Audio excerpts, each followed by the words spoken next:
Las historias antiguas de la Biblia hebrea están tejidas con hilos que se repiten, creando patrones intrincados que recompensan al lector atento. Uno de los más poderosos es el arquetipo del héroe fugitivo, una forma de contar historias donde un personaje principal, a menudo destinado a cosas grandes, primero tiene que huir de un peligro de muerte hacia el desierto solitario. Es en este lugar difícil de exilio y soledad donde ocurre un encuentro importante con Dios que cambia su destino y el de su gente.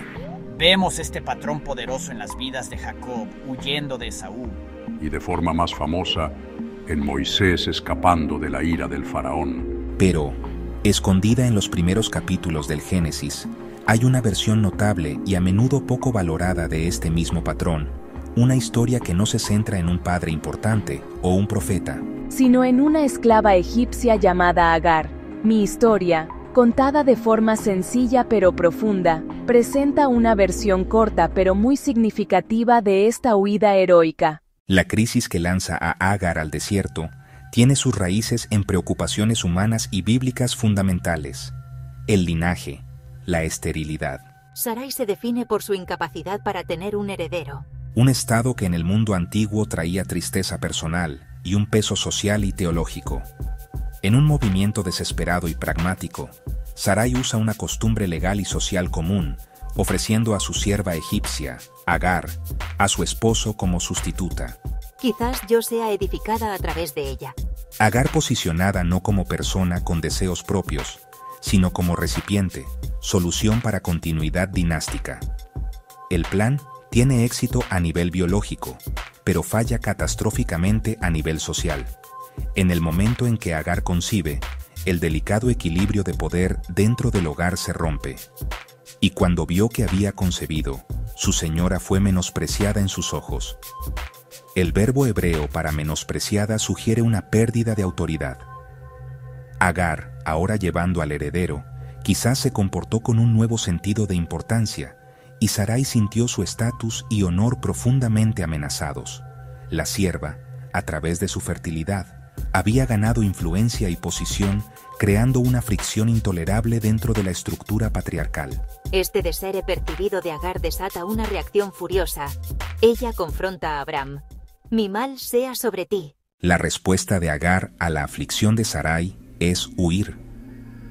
El texto dice simplemente que ella huyó de ella. Este acto la impulsa fuera de la esfera doméstica del campamento de Abraham, hacia la vasta y desdiferenciada extensión del desierto. El desierto, o Midbar en hebreo, es un paisaje profundamente simbólico en toda la Biblia. Es un lugar de caos y no civilización, un dominio de bestias salvajes, calor abrasador, profunda escasez. Representa una realidad fuera del mundo ordenado y protegido de la comunidad. Para una mujer sola y embarazada, huir a un ambiente así equivale a una sentencia de muerte. Ella no corre hacia un destino conocido o un refugio seguro, sino que huye de un tormento inmediato hacia un vacío existencial. Su viaje la lleva a un lugar específico que le da vida. Un manantial de agua en el desierto, el manantial en el camino a Shur. Este no es cualquier manantial, sino uno en una ruta de caravanas conocida que conduce de regreso a Egipto. El manantial es un escenario bíblico clásico para encuentros cruciales. El agua en el desierto es la fuente misma de la vida. Es aquí, en este oasis solitario, donde la huida de Agar se detiene. En este escenario, Agar es la encarnación de la marginada, extranjera, esclava, mujer, ahora fugitiva. Está completamente sola, aislada por la geografía del desierto y las circunstancias de su vida. Justo cuando Agar llega al límite, sola junto al manantial que da vida, la narración presenta un nuevo actor.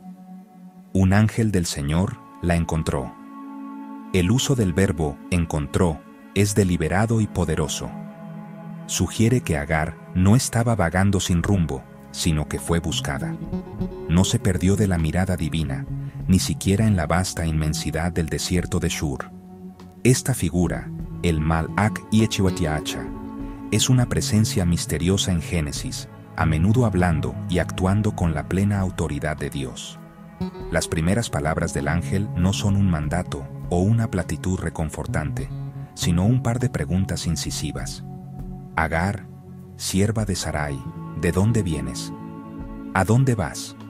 Las preguntas la obligan a la autorreflexión. ¿De dónde vienes? La impulsa a reconocer la fuente de su dolor, la casa de la aflicción.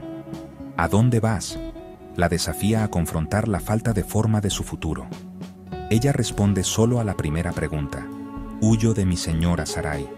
No ofrece respuesta ¿a dónde vas?, porque no la tiene. Su futuro es un blanco, una incertidumbre aterradora. El ángel entonces da un mandato difícil. Vuelve a tu señora y sométete a su aflicción. A primera vista suena increíblemente cruel. Le pide volver a la fuente de su tormento, volver a la casa de la esclavitud y ponerse bajo la mano de la señora que la maltrató. Pero en la lógica narrativa bíblica, ese regreso difícil es condición previa para la promesa que seguirá. La dura directriz del ángel de regresar seguida inmediatamente por una promesa asombrosa que redefine por completo el futuro de Agar. Esta es la estructura clásica de una anunciación bíblica. Un mandato se combina con una promesa divina que hace soportable el camino difícil.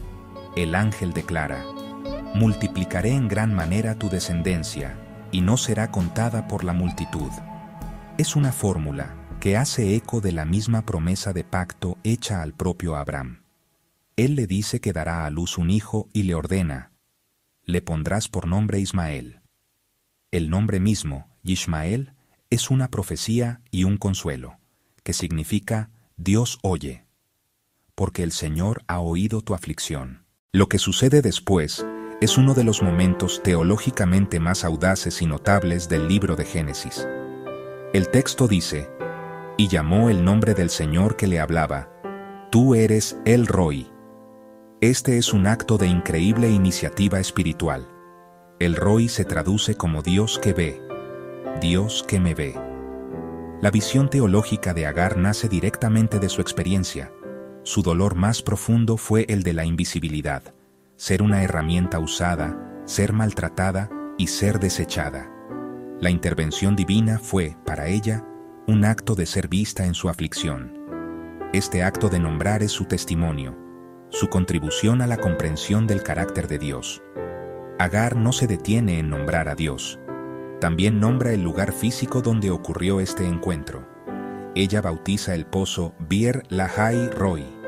A menudo se traduce: el pozo del viviente que me ve. Al nombrar el pozo, Agar santifica el lugar, transformándolo en un sitio sagrado, monumento de su teofanía. El narrador añade: está entre Cades, Bered.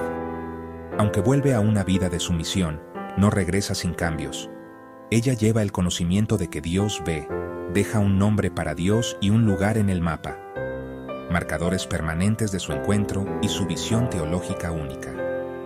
El lugar ahora da testimonio de su historia. La huida de Agar al desierto la sitúa en el patrón del héroe fugitivo que vemos también en Moisés. Los paralelismos entre sus narrativas son sorprendentes e iluminadores. Al igual que Agar, Moisés se convierte en fugitivo. Huye al desierto desolado, la tierra de Madián, para escapar del faraón. Ambos encuentran refugio cerca de un pozo, una fuente simbólica de vida, donde ocurren encuentros decisivos. Moisés vive la teofanía en la zarza ardiente. Agar vive su teofanía en el manantial. Ambos reciben una promesa divina y el mandato difícil de regresar al lugar de su opresión. El vuelo y la comisión de Moisés son de alcance nacional. La historia de Agar es personal y doméstica. Su destino: líder, legislador, profeta. El de Agar: reconocimiento divino y garantía para su linaje. Ella muestra que el encuentro con Dios en el desierto no es exclusivo de los poderosos ni de los hombres. El patrón puede abarcar a los marginados, afirmando que su sufrimiento es escuchado y que su futuro importa en la economía divina. Mientras Moisés vuelve a Egipto para enfrentar al faraón, Agar vuelve al campamento de Abraham para someterse a Sarai. La historia de Agar nos hace pensar de nuevo en lo que significa ser un héroe en la Biblia. La idea común de un héroe termina cuando el héroe consigue poder, controla algo o se libera. David vence a Goliat y se hace rey. Moisés se enfrenta al faraón y saca a los israelitas de la esclavitud. Pero la historia de Agar es diferente, más tranquila.